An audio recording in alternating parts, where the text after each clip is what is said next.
She arrived with nothing but a sketchbook and a dream. They laughed, because her clothes were worn, she had no appointment, and she didn't look important. But just a few hours later, the entire boardroom stood up, not for a title, but for a talent they couldn't believe they almost overlooked. It was a crisp winter morning in Chelsea, New York. The streets were humming with quiet energy, designers rushing between studios, taxis honking softly through the fog. In the midst of it all, Maria Torres stepped off the subway, a canvas tote slung over her shoulder, clutched tight with both hands. She was 34, a single mother, a former seamstress. And now, after years of watching YouTube tutorials late into the night while her daughter slept, she called herself a fashion designer. Maria had no formal degree, no fancy resume, but what she had was a collection she had poured her soul into, hand-sewn pieces made entirely from discarded fabrics. It wasn't just clothing. It was a quiet revolution stitched from resilience, motherhood, and hope. She had heard of Grayson & Company, one of the most prestigious fashion houses in the country. And even though she had no appointment, no agent, no in, something inside her said, just try. So on that cold morning, dressed in a faded coat and worn boots, Maria walked toward the tall glass doors of Grayson & Company, heart pounding, sketches in hand, and a dream too stubborn to die. Maria pushed open the towering glass doors of Grayson & Company, her breath catching slightly as the lobby unfolded before her. Marble floors, walls lined with fashion magazine covers, and the quiet buzz of exclusivity. She approached the front desk with careful steps, heart thudding against her chest. Behind it sat Amanda Lee, perfectly polished, her blonde hair swept into a sleek bun, typing something furiously on her laptop. Maria offered a small smile. Hi. I was wondering if I could speak to someone about my portfolio. I'm a designer. Amanda didn't look up at first. Just a slight pause, then a sigh. Do you have an appointment? She asked sharply. Maria shook her head. No, but...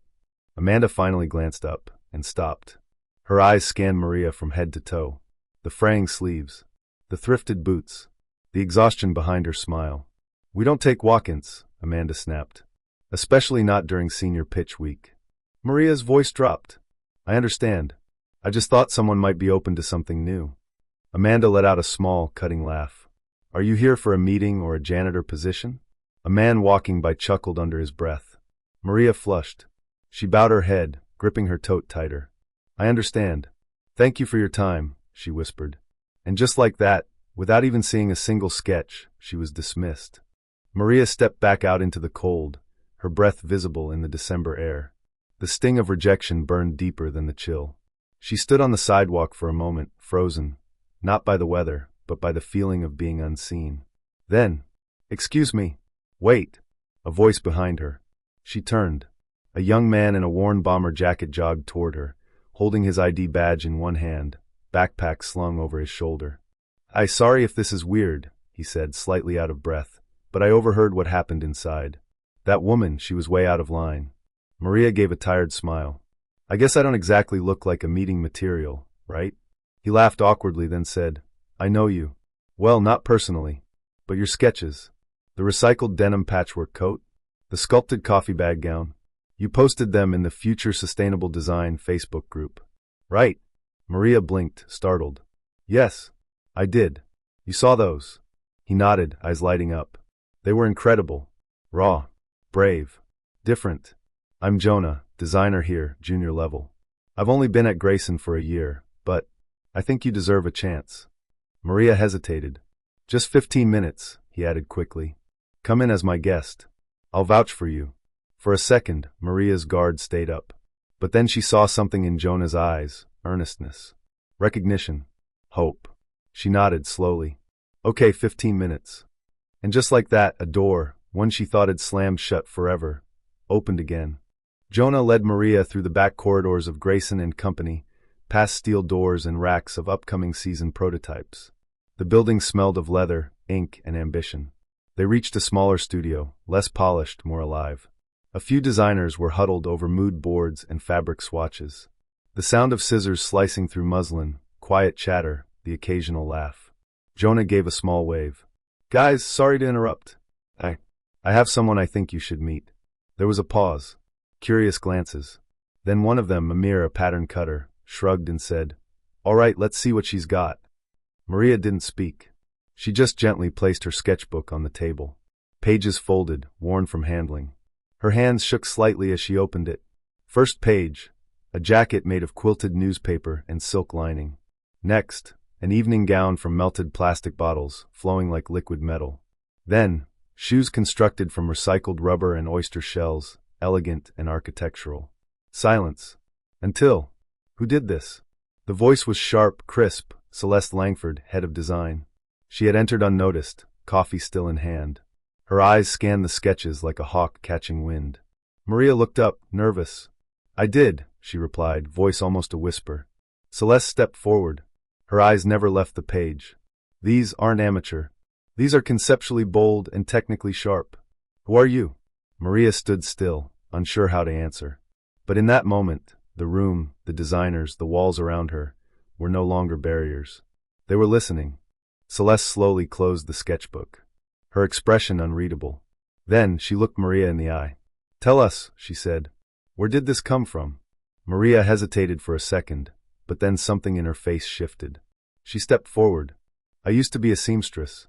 I worked weddings, hemmed suits. But I always wondered, why do beautiful things have to cost the earth? She took a deep breath and opened her folder, pulling out swatches, textured bits of old hotel curtains, melted plastics, faded banners. These came from dumpsters outside convention centers. That one used to be a child's raincoat. She touched the fabric like it held a memory. I believe fashion shouldn't just look good. It should mean something. Every piece I create has a story. Not just mine, but the story of where it came from. Of what was left behind. Her English wasn't polished, but it was clear. Sincere. Her hands moved as she spoke, her eyes lit up. For a long moment, the room said nothing. No scoffs. No dismissals. Only the quiet weight of being truly seen. Then Celeste stood straight and said, We need her in the main presentation this afternoon. Gasps. Someone dropped a pen. Jonah smiled in disbelief. Maria? She blinked, once, twice, unsure if she heard right. But she had. For the first time in years, someone didn't just hear her. They listened. That afternoon, the executive board of Grayson and Company gathered in their sleek glass meeting room overlooking the Hudson. Tension buzzed in the air. They were here to decide the flagship collection for the brand's new 2025 sustainable line. Celeste stood tall at the front. I want to start today with a voice you haven't heard yet. Then she stepped aside, and in walked Maria.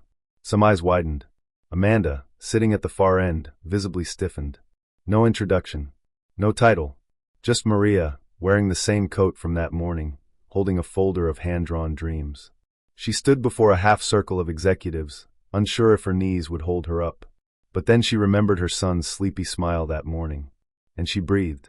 One of the senior directors flipped through her sketches and asked, Which design school did you attend? Maria smiled gently. I studied in my kitchen. After my son went to bed. The room went still. She continued, voice steady but soft. I watched YouTube videos at midnight. Traced patterns on cereal boxes. My mannequin was a mop with a pillow.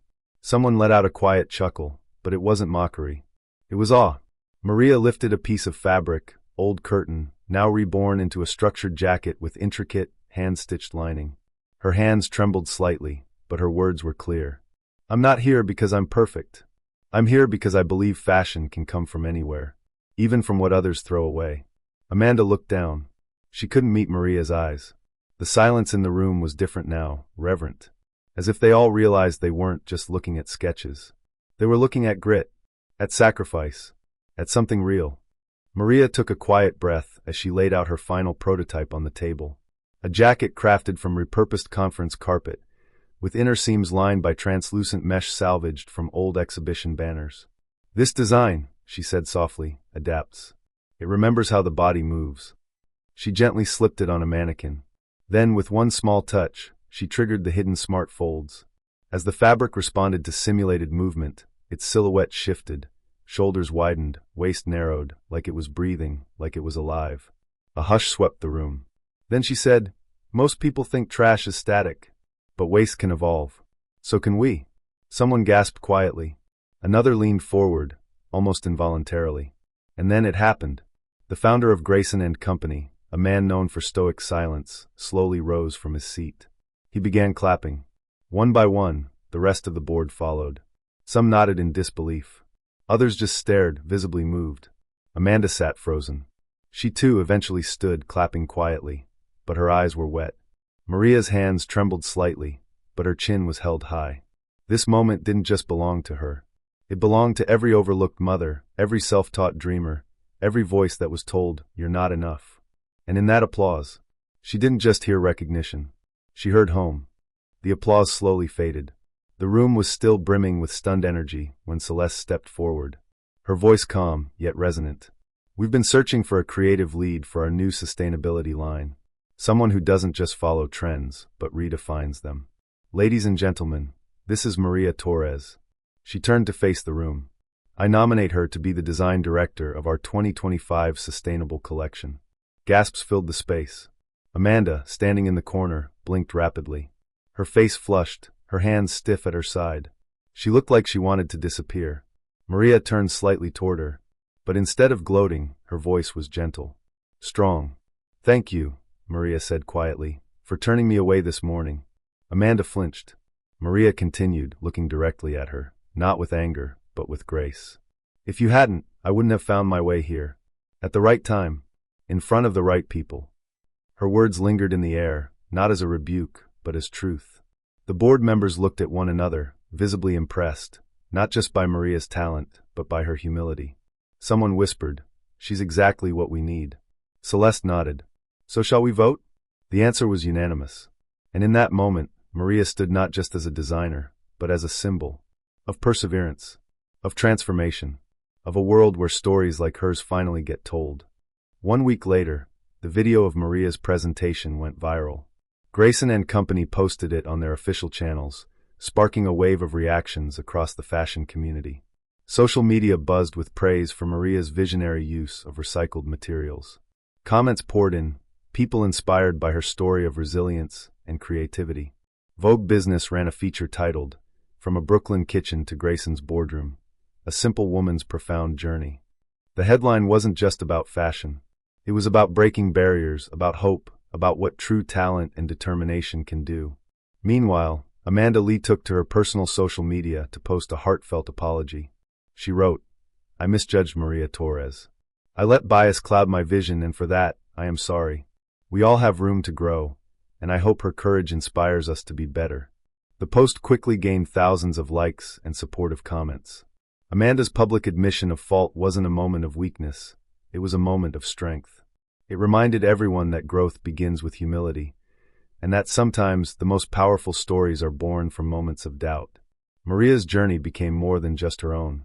It became a symbol for countless others, silenced or overlooked, proof that perseverance and talent always find their way to light. At Grayson and Company, a workshop titled "Breaking Bias in Fashion" was scheduled, and Maria was asked to lead it. She didn't stand there to lecture with fancy jargon or academic theories. Instead, she told stories.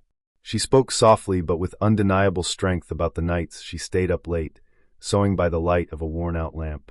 About the old sewing machines she learned on, their clatter and hum becoming the soundtrack of her dreams. She recounted the countless times she felt invisible, the sideways glances and the harsh whispers, how those moments shaped her resolve. Maria looked at the room full of designers, executives, and assistants, eyes shining with humility and quiet fire. She said, "Talent doesn't need a shiny box to live in. It just needs to be believed in, to be given a chance." Her words rippled through the room, touching hearts. It wasn't just about fashion anymore. It was about respect, about seeing beyond appearances, and about giving everyone the dignity of opportunity. By the end, the room was filled with a new kind of hope, a hope that change was not only possible but already beginning. Maria's story didn't end with applause. It became a spark, a quiet fire that began to spread across the industry. Within weeks, small and mid-sized fashion houses started opening their doors, not just to portfolios but to people. Designers who didn't have degrees from Paris or New York, but had stories in their stitches and truth in their eyes. Blogs and podcasts began featuring voices like Maria's, people who rose not through legacy, but through perseverance. And slowly, the idea of what belonged in fashion began to shift. Young designers began citing Maria Torres as their role model. They admired her not just for what she created, but for what she refused to become, another copy of someone else's dream. She had built her path stone by stone, with calloused hands and unshakable soul. At Grayson, Amanda, once the gatekeeper, approached Maria with a request. "I want to join your community project," she said, voice sincere. Maria looked at her for a moment, then nodded. "We have a lot to do. I could use the help." And just like that, the two women, once on opposite sides of a closed door, began working side by side. Amanda no longer gave orders, she listened. Maria didn't hold grudges, she led. And in that quiet collaboration, a new culture began to grow, not one of status, but of shared purpose. Not built on perfection, but on redemption, humility, and hope. It had been 3 months since that afternoon at Grayson. Maria's life had changed, but not in the way one might expect. She didn't buy a new apartment. She still walked her son to school every morning, wearing the same worn boots. But something inside her had shifted, like a door she thought was forever locked had quietly opened. One rainy evening, Maria was invited to speak on Hidden Grit, a podcast known for uncovering stories of quiet resilience. The studio was small, the microphone simple, but Maria's voice filled the room. She didn't come with a script. She came with a heart full of truths. "I used to think," she said, her voice steady, "that I had to become someone louder, someone shinier to matter. But I was wrong. You don't need to shout to be heard. Sometimes your silence, if it holds truth and passion, will echo farther than any noise." The host sat quietly, tears in her eyes. Listeners later said they pulled over on highways just to replay that moment. Because it didn't sound like a performance. It sounded like their own quiet voices, finally being spoken aloud. That night, Maria went home to her son, kissed him on the forehead, and folded laundry on their kitchen table. No stage lights. No spotlight. Just her world.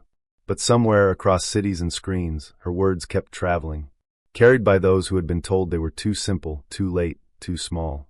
And now they knew better. Not everyone who dresses simply lacks value.